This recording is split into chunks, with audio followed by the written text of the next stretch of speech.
me, the holidays are a lot of fun, but they can be really exhausting. And for most people in childcare, we really don't get much of a break between. If you're lucky enough to have a break this week, that's great. Just take that time to rest and relax. But for everybody else, you might be looking for a few activities just to keep the kids busy, but keeping it really simple and easy so that it's not overwhelming, because it's time to just have a down week. With my curious onlooker here, I'm just going to go over these materials that I have. So I've created a Canva link that has these materials in it, and the first thing I've put there are some of these beautiful images of not only the Chinese New Year event, but also some fireworks. You can put these in your room or create on the wall, or just have them as discussions cards at circle time. This is a cute little book that explains the Chinese New Year's pretty well. It's Peppa's Chinese New Year, and in this book, Peppa has a play group where she learns about the Chinese New Year and all of those traditions. It's super cute, something the kids relate to, and it explains it all pretty well. There are several other books out there that are similar to this, but just any,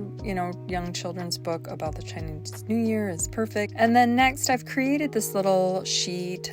This is an All About Me in 2003, where they can draw a picture of themselves, or you could glue on a portrait of the child depicting them in this year. They can write their name or trace their name, or you can put their name in that spot, along with some other information about the child and a little question where you can write their answers in. Just a nice keepsake to have, and something to add to the children's portfolio at the beginning of the year is always a great thing. So next, I have a bunch of these different coloring sheets. These would look really great with marker or crayon. You could use a different element every day, such as watercolor or the dot paints or tempera paints, whatever you like, and just giving a different option or putting them as a free choice in the writing center. So with the dragon coloring page, I've printed that on some cardstock and cut it out, and this would look really nice painted with something bright like the dot paints or watercolor or even markers. And when that's completed, we will tape that onto a stick and make a stick puppet. And I think it'd be really nice with some streamers taped onto the back,